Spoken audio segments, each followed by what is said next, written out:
And that awful, clarifying, stressful moment really hammered home to me how much our success, personally and professionally, is dependent on the people that we surround ourselves with.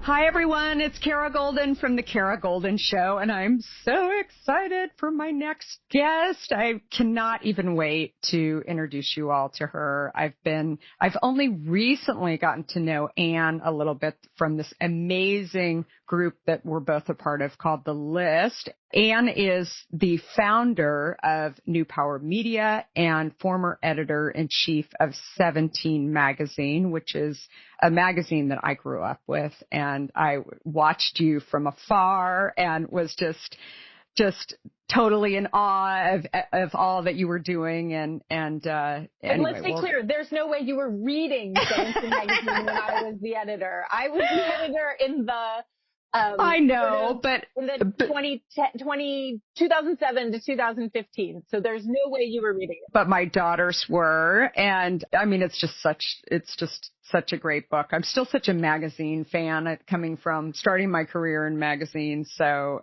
really exciting. But anyway, we'll talk about that in a few minutes. In addition, she is the author of an amazing book called The Big Life, a guide for ambitious young women who are changing what it means to be powerful and successful in the world. And the book's message of building a life on your own terms has connected to so many women of all ages. It's so, so good. So you should definitely pick up a copy of that. And we'll talk a little bit more about that. But Ann, throughout her entire career, has been a champion for women. And most recently, as I mentioned, she acquired the Li.st, this group that we are both a part of. And it is a pioneering social networking platform for women. She's appeared also regularly on Good Morning America, Oprah, CNN. Tons of amazing stuff. Oh, and a guest judge for 4 seasons of America's Next Top Model. I did not know that, Ann. I love saying this for that. Oh, wow. That's amazing. So anyway, great to have you here. And she's a New Yorker.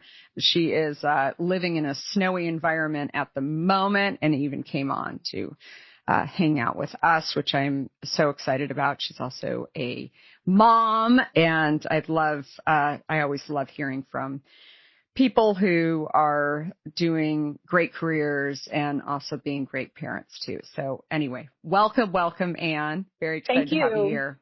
I'm sitting here, snowy New York City, watching the snow fall. The kids have been locked in their rooms, banished to their rooms so that they don't make any noise during this podcast, because we're all home now during coronavirus quarantine. I'm working from home. My husband's working from home. My kids are doing school from home.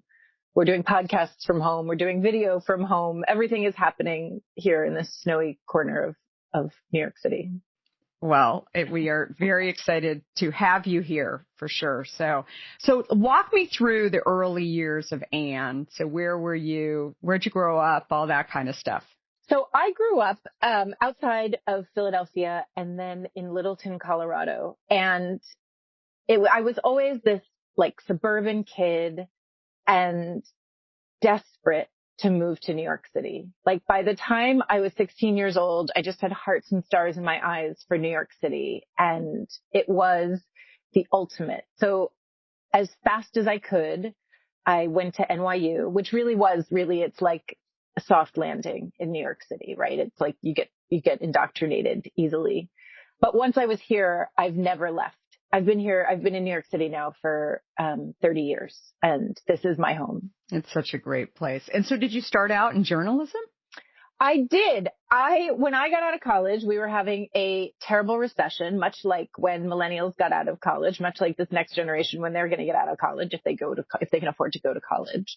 And I had gotten a degree in English literature and thought I might write novels. And there was no way that I could pay New York City rent and spend time becoming a novelist. So I thought, okay, great. I will get a job at a magazine. Get a job, any job is frankly my philosophy. Although I didn't know that at the time. I just needed to get a job and pay my rent. And I started out at this trade magazine for lawyers called The American Lawyer, which actually turned out to be such a huge benefit. It was run by this legendary journalist, Stephen Brill, who, among his great qualities, one, he's a fantastic journalist, and two, great about journalistic ethics. So I really got an amazing journalism education working there. I also learned that law and the business of lawyers is really terribly boring, and very quickly shifted gears. I got a job working for a teen magazine, writing about legal issues for teenagers like curfew and voting rights. And it was a really fun newspaper for teens. But it was there that I realized that I really love that moment in your life where you're becoming who you are meant to be, right? That the world is open for you to explore. And that resonated with me then, resonates with me now, this idea that anything is possible and you can make your dreams come true. And I really loved that message. And so from one teen news magazine, I went to the launch team of Cosmo Girl, and it was the late 90s in New York City, and everybody was launching something, right? I went to some new .com launch once a week. And frankly, we were in the stage where the more lavish the party, the faster you knew that company was going to flame out. But it was fun. Oh my gosh, the late 90s in New York City was like just energetic, and parties, and everybody was just having a great time. I loved it. So I went to join the launch team of Cosmo Girl. We worked like maniacs to create this magazine out of thin air. I slept under the conference table. I worked around the clock. I worked weekends. It was an intense slog, but just like any intense job, once you've invested so much of your time and energy in it, you really want to stay. And so I stayed in that job. I stayed at that company for 8 years, helping to craft this magazine, because I felt like the way we were talking to teenagers about their possibility in the world was not something that anybody else was doing. I love that. So you were, I mean, in many ways it was the startup, right? I mean, that was kind of your first taste of, living in a startup world, probably. I mean, it's so interesting. You and I were talking before we hit record how, this is kind of your first one, but in so many ways, I bet you'll look back at that time as just a major learning, especially when you're trying to figure out what to do. I mean, you were probably, even though it was part of Cosmo, it really was kind of on its own, correct? So I loved working for having the safety net of a big media company. Mm-hmm. But at the same time, I had also launched my own website. It's actually funny. At 25 years old, my website made it into the New York Times, which it was pretty fantastic. What? That's amazing. At the time. But every single time that I did a startup, right, had my own website, but I had a job that paid the bills, right? I had a traditional job that paid the bills. I did a startup for Hearst magazines, which is a great safety net and a great place to start a business, right? They gave us a lot of support. And I really enjoyed the power that came with when I became editor-in-chief of 17. It was a much different feeling. Like when we were starting Cosmo Girl, we felt like we were climbing a mountain. Like we were the scrappy underdog trying to prove that we could make our way in the world. And when I got to 17, this iconic, legendary brand that you loved when you were a teenager, that your daughter loved when she was a teenager, that really had such a huge impact on so many women's lives. In fact, there's almost no one I've met who doesn't tell me that they loved 17 and that it was important to them. It was a much different feeling to go from this scrappy underdog feeling to running what was such an iconic, beloved brand. I didn't have to convince anyone about the power of 17. I didn't have to, we had such a shorthand to get to what it was. Nobody needed to explain to them what it was or what was our point of view on the world. And I write in my book that I really feel like every young woman, every young person should have that experience of starting something where you're doing everything just to know that you can, but also to have the experience of taking your ideas to a place where there's a lot of money and a lot of resources to really see them fly.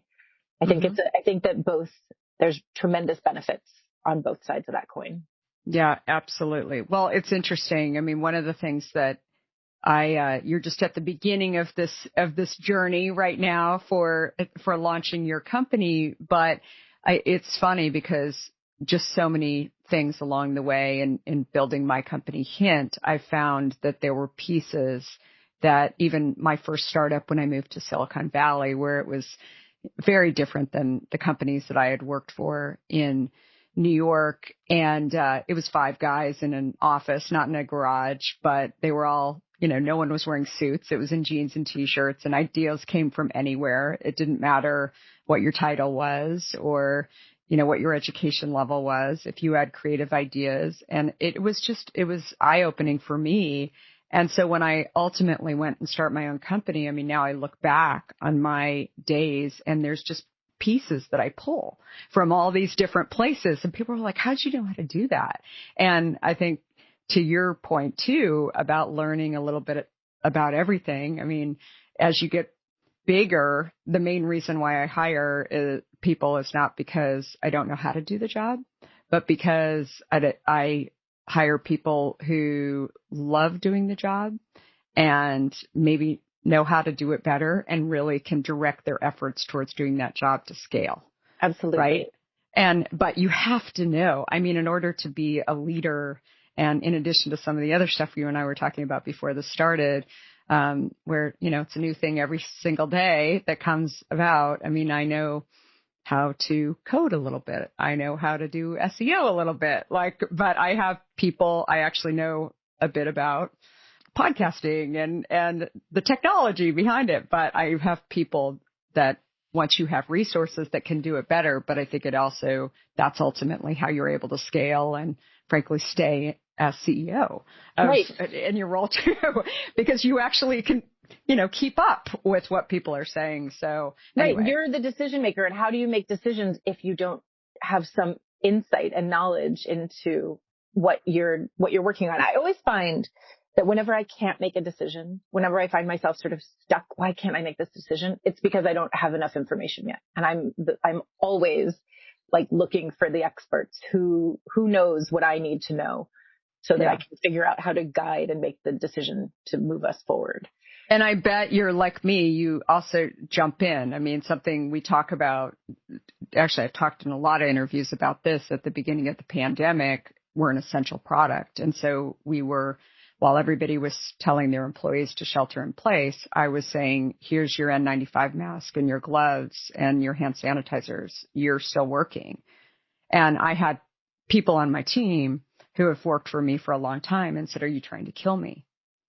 And truly, and which was, it hit me really hard. And the way that I knew how to manage, because I had never been through a pandemic before, was to put on my N95 mask and my gloves and go out and start merchandising in Target stores. And so that's what I did. I jumped in because I wanted to make sure that it was safe for my employees. And so I took on a route, and then I started saying, hey, certain hours of the day in stores are not great. But what I found is if you go in before 7 a.m. and then come back home, take a nap or whatever you need to do, it's just much better because there's no people in the stores at that time. And if you can get in before the stores open, then it's really not bad. So you bring in a different level maybe of strategy along the way and comfort. But when they see their leader willing to jump in, I think that that's another component, and actually, roll up their sleeves and say, okay, this isn't that hard. Let's go figure this out. Right. And I know you enough to say that I'm sure you would do the same thing if somebody was really struggling. Well, I'm sitting here in awe of this story you're telling about how you had to lead during the pandemic. And I'm trying to imagine, it's, we're a year in now, right? And our lives have changed so dramatically, and we have been tested in ways that we never could have imagined, right? The way in which you led your team through those early days where you had to figure out the process and the procedure and what was safety and deal with everybody's mental health and the stress that everybody is under at a personal level and the health of your company to keep you moving forward. It's a monumental undertaking. And I'm one, I'm in awe of you. I really Oh, am. I think that it's astounding. you would do the same thing, right? You would do the same thing, but it's all those times. It's the sleeping under the desk at, Cosmo Girl. It's just the things that you, along the way, you recognize that you don't always have all the answers. But if you keep moving forward and if you bring comfort to the team, you're going to be able to figure out whether or not it's possible. Right. 100%. Right. And I think that's the key thing that I've learned along the way. And then also there's things that I can't actually, I can't relate to somebody, to a parent having young kids and homeschooling during this time when you have a boss that is saying, no, you need to work during this time. And you've got kids running in, doing your Zoom call, whatever it is, because my kids are older and I've done a lot of things, but I haven't done that. My youngest is 15. And he does his own thing, right? I mean, we eat dinner, he checks in and he's pretty self-sufficient. But if my kids were 4, that's a whole new world, but I get it. I can visualize it, but I can't fully understand. So it's a whole new level. And again, where I've seen, it's just hard. It's a hard time. The pandemic was so clarifying to me. Not at first. At first it was nerve-wracking and panic-inducing. And I spent really a couple of weeks kind of just staring at the walls, thinking to myself, I had just launched New Power Media at the end of 2019 with a vision for connecting the next generation of leaders to companies that wanted to see their power rise and to see them succeed. And here we were by March. I had just gotten some wind under my wings, some clients ready to sign. And suddenly budgets were frozen. Mm-hmm. Hiring was frozen. We were all staring at the walls. But what I learned from those early days of the pandemic was how important community was. How I have I'll back into acquiring the Li.st, but I have a community of young women that I run. We call them the Badass Babes. And they sprung from the book, The Big Life. And I call them Badass Babes because they're the kind of women that you want to be around. They're young and they're pioneering and they're brave and they're rewriting the rules for power and success. I love it. And I sort of have this, I had hosted dinners around my dining room table. When the pandemic hit, I did a series of Zoom dinners with these young women, and we just talked about what were the changes that were going on. How did we navigate being alone? Many of them they're early in their careers, and many of them are single, or they're living with roommates that they had to navigate their health and wellness around living with someone who was not their partner. They were very often, early mid-career, laid off or furloughed early on. And the dinners were kind of open-ended. How can we just be there for each other? Mm-hmm. For my own community, the Li.st, which I was a member of for 5 years before I acquired it, we had a series of sort of a Friday afternoon Zoom get-togethers where we were able to be there for each other as colleagues, as peers, as friends, and to talk through what were those complicated issues. Very many of the women on the Li.st are speakers, and all of those speaking fees dried up. They're consultants, and their contracts were frozen. And just to be in each other's company and not to have the answers, but to be able, but maybe to illuminate a corner of the problem for each other.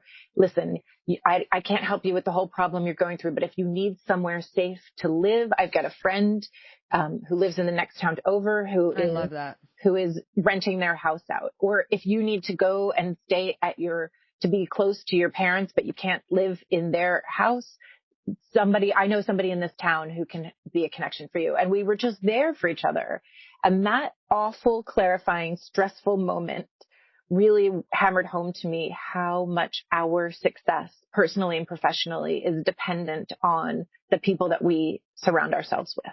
Absolutely. Yeah. And I think community has become just huge, right? I think it's really, there's this trust that goes on inside of community that I think, we sort of vaguely kind of brush over, but I think it's becoming more and more critical for where, I mean, I even see it as it relates to direct to consumer, and that's like 50% of our overall business is direct to consumer. And so I'll look at data around, keto, for example, and how there's just this trust in keto communities on recommending that is so incredibly high.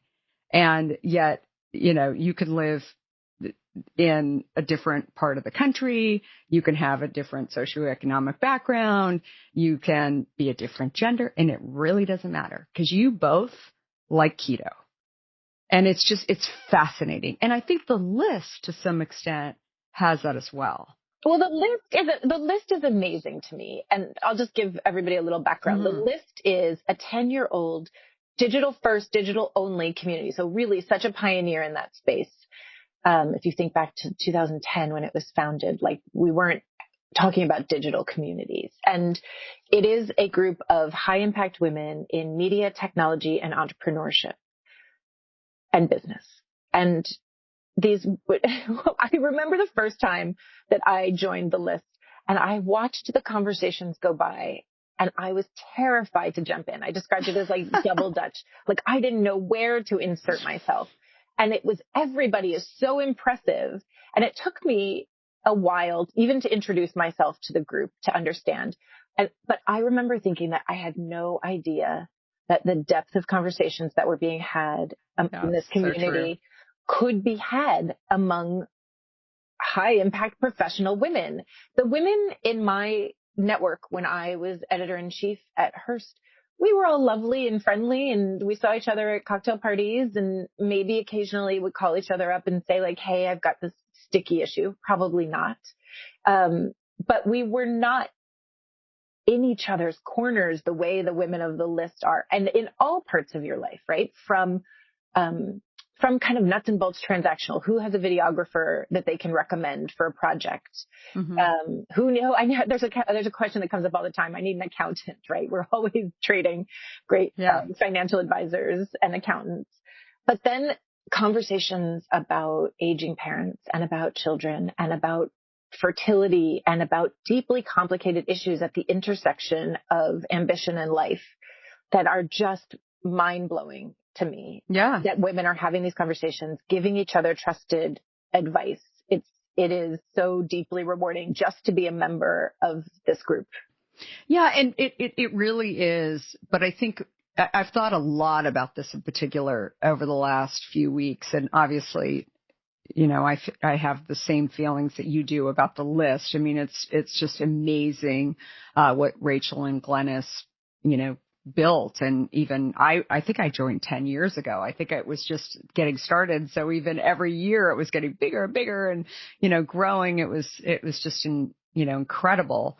And the people that have joined as well are just incredible. But I think it's just fascinating. And it really speaks to this need that people have too of finding, you say the list and it's just kind of, you've got people who are able to share about their parents because you're part of the list. Yeah. It's shorthand. You're tested, you're vetted. Everybody like, if somebody says they're a member of the list, you're like, okay, great. Come on in. Come sit next to me. Can I have the name, like you said, can I have the name of an accountant, but also can I share a story with you where I don't know that you would necessarily share a story if you work with somebody, right? And it's fascinating to me. It's the same, it's different, but it's the same as these environments built around keto or built around I'm a new parent. And you see it in social and some of these groups. Anyway, I'm just super fascinated by it and the influence that these groups have too. And there's this trust. And I think it's amazing and super helpful on so many levels. And, anyway, it's where my head is a lot these days. Well, I'll tell you what I think is so hard about what you do. Right? Like I've just been an admirer of yours and followed your career and read your book and listened to your podcast. And you're so the way sweet. that you have carved your path a path that no one else, you weren't following anyone else's lead. You had a vision. You talk about how you kind of made it up as you went along, right? There was no clear cut path. That is an incredibly hard thing to do. And you need support from other people who are doing really hard things, because there is no one you can turn to that has done what you have done and can say to you, Kara, this is how it's going to go down, because that doesn't exist. What you need are a team of experts, a huge squad that is devoted to helping you achieve and succeed. And it can help you pick out some of those really complicated questions that you feel like only you are facing because you're doing something so hard and pioneering. And that, to me, I suspect that's what brings the people together in the keto community, right? It's not everybody who's interested in keto, and they're experiencing issues that, or questions that they need to be devoted to other people. So the fact that to me is the power of community, period. That is, when I was at 17, I felt like we were a community of young women who wanted to make our mark on the world. And when I say we, it's funny. I really didn't see and I'm clearly was not a teenager when I ran that magazine, but I felt like they were my friends. I didn't see a difference. I wasn't trying to be their big sister, be their aunt, be their mentor. I wanted to be their friend. And I felt like what they wanted most in the world was to make their mark on the world on their own terms. That's where that on their own terms idea came from. And then with the big life, it was a community of young women who saw power and success differently. And they felt like they were fighting against other generations who didn't see them as powerful and successful, people who rolled their eyes, ugh, millennials. I can't believe we have to talk about millennials again. And here they were, millennials who are like, we are changing what it means to be powerful and successful in the world. Please respect us.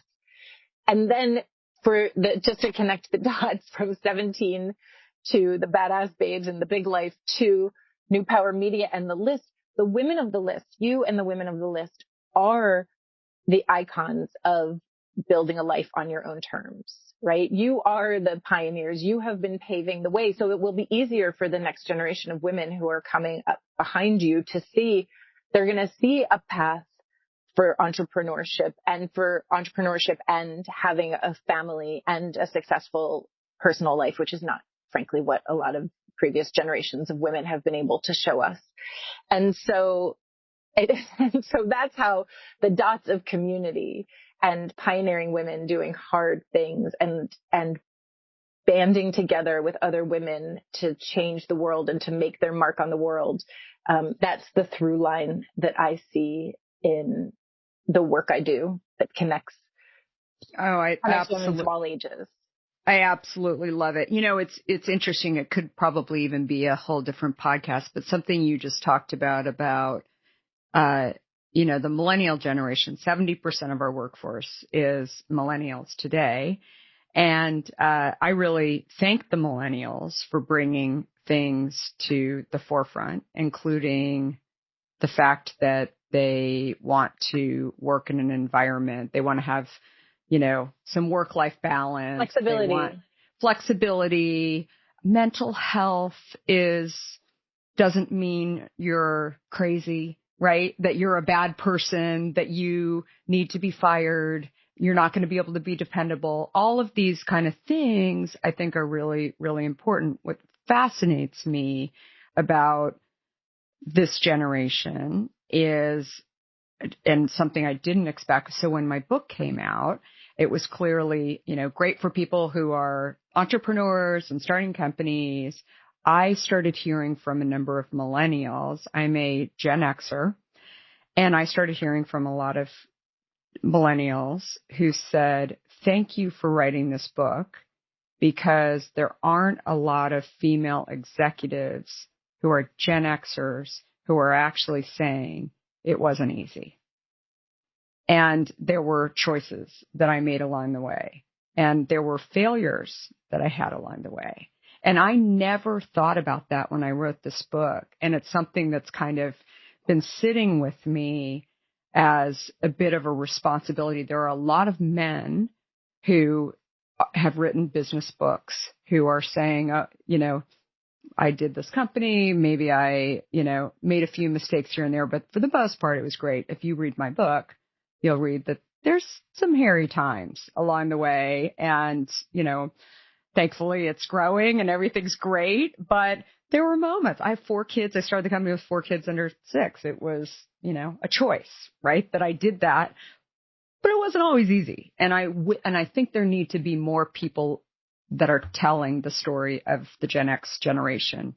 It's the transparency that millennials demand and have led is so inspiring and is so different than the culture that you and I grew up in. Like, I grew up in this idea of like, it's all happy here, sunshiny. What do you mean? I just fell into this lovely role running a 75-year-old iconic multi-million-dollar magazine. Oh, it was a breeze. And that idea of, that's a very Gen X idea. It's like, oh, no sweat. Never let them see you sweat, right? A very Gen X idea. But millennials want to see it all. They want to see the behind the scenes process. They want to see the stray hairs and the zits and the sweat. They want to see the sweat. They want to know that there was sweat.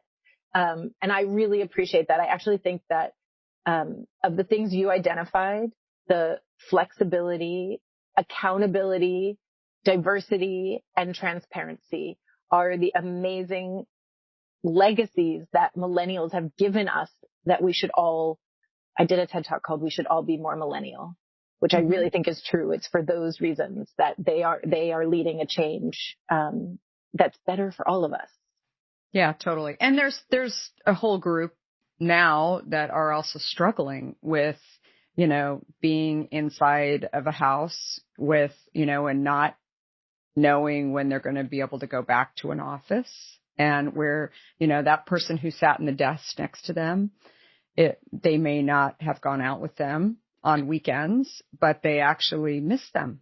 Yeah. And there is a big social network that exists of just going up and hitting the espresso button in your office, right? That is, it's real, right? And I think that there's something that if, for example, you don't have kids at home and you don't have anybody, maybe you don't totally relate to that. But when you don't have that, I think it's something that I think we all just need to be figuring out and be really, and again, it's 70% of the workforce. We need to listen. They need to, we could lead it, but at the end of the day, it's not like you can say, just get over it. This is the way it is. I mean, it's a conversation that I think we need to have more of. So anyway, I could go on and on about it. It's stuff that I think about. I'll think about it more this weekend. But anyway, I want to get back to you and talk more about this. So the New Power Media, I mean, you spoke a bit about this, it launched in 2019, but now that you've jumped into the list and you've got an acquired group of people that are awesome and great. Where do you see, what are the big changes that you see in the forefront? Yeah. So New Power Media was my way to walk my talk. I had spent my career talking about how it was my mission to help women step into their power. And New Power Media was my way of saying, I want to create the opportunities and connect you to the jobs and the companies that want to see you rise. Experts and thought leaders who are changing the conversation about power and success and influence for women. And the list is the ultimate expression of that, of women who have stepped into their power. They are the thought leaders, right? This group of women is the thought leaders, and it is my job to elevate and celebrate these thought leaders, to connect them to the companies that need their thought leadership, that want to understand what are the themes that are at work for women.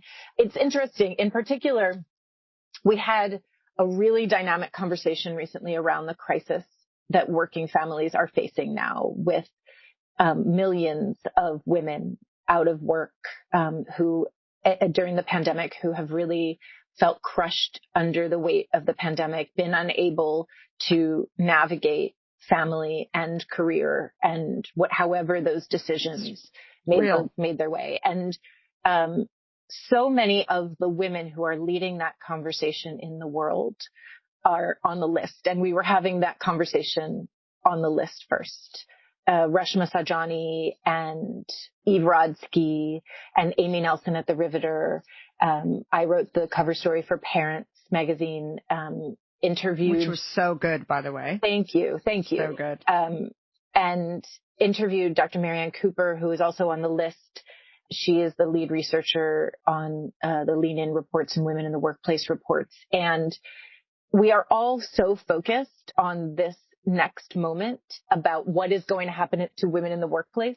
But the point is that it's New Power Media's role to connect women who are leading these kinds of conversations to companies that need to hear about the crisis that women are facing, about the kinds of solutions that are bubbling up. And so that's the role that New Power Media will play in the mental health space, in the crisis facing working families, in technology, the experts. We have the experts, and we want to connect them to the companies that need their expertise. I love it. So one of the things that I've seen you do is, obviously you've had a great career path, and you've really figured out what you want to do next. And I think so many people are in that space, especially in 2021, trying to figure out, doesn't matter what generation they're a part of, but trying to figure out, what do I do next? And, maybe figuring out, is it something in a different career? Is it, staying in the same career? I mean, what advice would you give to people who are kind of looking for their next step, their mission? I mean, what do you tell your friends? What do you tell people, that maybe your mentor? I mean, what do you think is kind of the easy steps? So above my head here, which I don't think you can see, I have a quote. Let me see hold on. I'm going to move my camera so you can see it. Awesome. Perfect. It says, be fearless, try everything, and don't plan too much. And that has really become my mantra, that I am not a great big planner.